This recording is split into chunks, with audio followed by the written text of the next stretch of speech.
ഉൽപ്പത്തി പുസ്തകത്തിലുള്ള വായന 49 അധ്യായം. യാക്കോബിൻ്റെ അനുഗ്രഹം. യാക്കോബ് തൻ്റെ മക്കളെ വിളിച്ചു പറഞ്ഞു, ഒന്നിച്ചു കൂടുവിൻ. വരും കാലങ്ങളിൽ നിങ്ങൾക്ക് എന്ത് സംഭവിക്കുമെന്ന് ഞാൻ നിങ്ങളോട് വിശദീകരിക്കാം. യാക്കോബിൻ്റെ പുത്രന്മാരെ ഒന്നിച്ചുകൂടി കേൾക്കുവിൻ. നിങ്ങളുടെ പിതാവായ ഇസ്രായേലിനെ ശ്രദ്ധിക്കുവിൻ. റൂബൻ, നീ ആദ്യജാതനാണ്, എൻ്റെ ശക്തിയും എൻ്റെ പൗരുഷത്തിൻ്റെ ആരംഭവും, പ്രാഗൽഭ്യത്തിൻ്റെ മഹത്വവും ശക്തിയുടെ മഹത്വവും. വെള്ളം പോലെ അസ്ഥിരനായ നീ പ്രഥമസ്ഥാനീയനാകുകയില്ല. എന്നാൽ നീ നിന്റെ പിതാവിൻ്റെ കിടക്കയിൽ കയറി. അതെ, എൻ്റെ ശയ്യ നീ അശുദ്ധമാക്കിയ കയറ്റം. ശിമയോനും ലേവിയും സഹോദരന്മാരാണ്. അവരുടെ വാളുകൾ അക്രമത്തിൻ്റെ ആയുധങ്ങളാണ്. അവരുടെ ഗൂഢാലോചനയിൽ എൻ്റെ ആത്മാവ് പങ്കുകൊള്ളാതിരിക്കട്ടെ. അവരുടെ സമ്മേളനത്തിൽ എൻ്റെ മഹത്വം ചേരാതിരിക്കട്ടെ.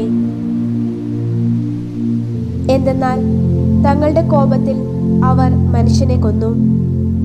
തങ്ങളുടെ സ്വാർത്ഥ സന്തോഷത്തിന് അവർ കാളകളുടെ കുതിഞ്ഞരമ്പ് വെട്ടി.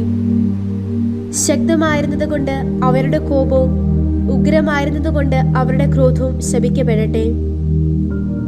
ഞാൻ അവരെ യാക്കോബിൽ വീതം വയ്ക്കും, ഇസ്രായേലിൽ ഞാൻ അവരെ ചിതറിക്കുകയും ചെയ്യും. നീയോ യൂദാ, നിന്റെ സഹോദരന്മാർ നിന്നെ അംഗീകരിക്കും. നിന്റെ കൈ നിന്റെ ശത്രുക്കളുടെ പിടിയിലായിരിക്കും. നിന്റെ പിതാവിന് പുത്രന്മാർ നിന്നെ കുമ്പിടും. യൂദ ഒരു യുവസിംഹമാണ്. എൻ്റെ മകനെ, നീ ഇരയിൽ നിന്ന് ഉയർന്നു വന്നു. അവൻ ഒരു സിംഹത്തെ പോലെയും സിംഹിയെ പോലെയും പതുങ്ങി വിശ്രമിക്കുന്നു. അവനെ ആരുണർത്തും? യൂദായിൽ നിന്ന് ചെങ്കോൽ വിട്ടകലുകയില്ല. അധികാരദണ്ഡ് അവന്റെ പാദങ്ങൾക്കിടയിൽ നിന്നും. അവൻ ഷീലോയിൽ വന്നെത്തുന്നതുവരെ ജനങ്ങളുടെ അനുസരണം അവന് സ്വന്തമായിരിക്കും. അവൻ തന്റെ കഴുതയെ മുന്തിരിവള്ളിയിൽ കെട്ടിയിടും, തന്റെ കഴുതക്കുട്ടിയെ ദ്രാക്ഷാവള്ളിയിലും. അവൻ തന്റെ ഉടുപ്പ് മുന്തിരിച്ചാറിൽ കഴുകും, തന്റെ മേലങ്കി ദ്രാക്ഷാരസത്തിലും. വീഞ്ഞിനേക്കാൾ തിളക്കമുള്ള കണ്ണിന, പാലിനേക്കാൾ വെളുത്ത ദംഷ്ട്രദ്വയം.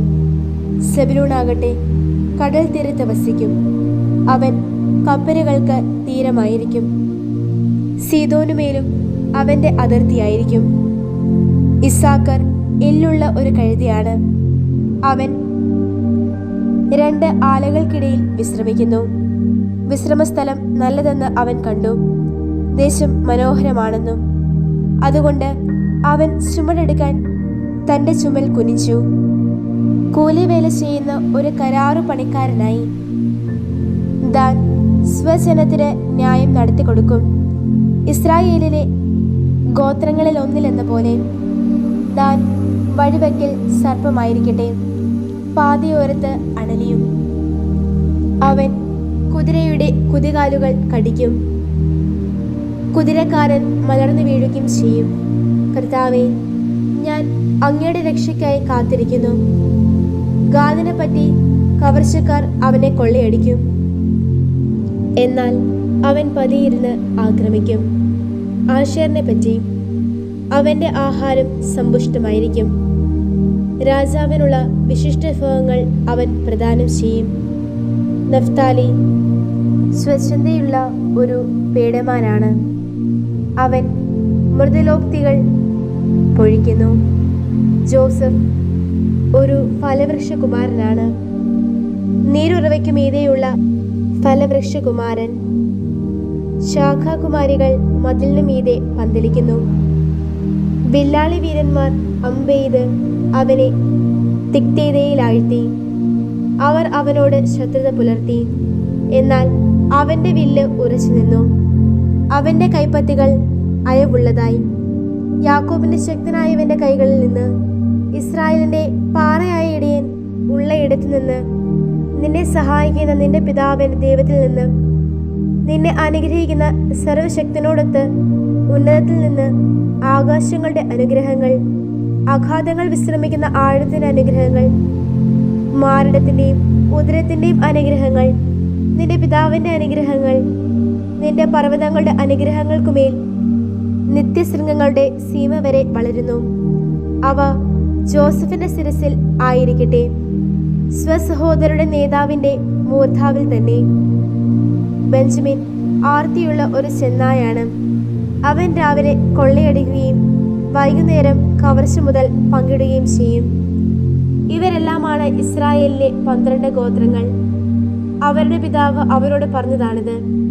അദ്ദേഹം അവരെ പ്രത്യേകം പ്രത്യേകം അനുഗ്രഹിച്ചു. തൻ്റെ സമൃദ്ധിക്കനുസൃതം അവരെ അനുഗ്രഹിച്ചു. യാക്കോബിന്റെ മരണവും സംസ്കാരവും. അദ്ദേഹം അവരോട് കൽപ്പിച്ചരുളി, ഞാൻ എൻ്റെ ജനത്തോട് ചേരുകയാണ്. എൻ്റെ പിതാക്കന്മാരുടെ അടുത്ത് ഹിത്തിനായ എഫ്രോണിന്റെ പറമ്പിലുള്ള ഗുഹയിൽ എന്നെ സംസ്കരിക്കണം.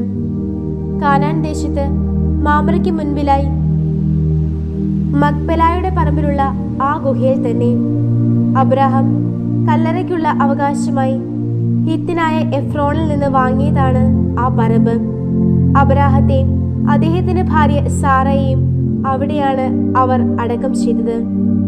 അവിടെ തന്നെയാണ് ഇസഹാക്കിനെയും അദ്ദേഹത്തിന്റെ ഭാര്യ റെബേക്കായെയും സംസ്കരിച്ചത്. ഞാൻ ലേയായെ സംസ്കരിച്ചതും അവിടെ തന്നെ. ആ പറമ്പിന്റെയും അതിലുള്ള ഗുഹയുടെയും കൈവശാവകാശം ഹിത്യരുടെ പക്കൽ നിന്നുള്ളതാണ്.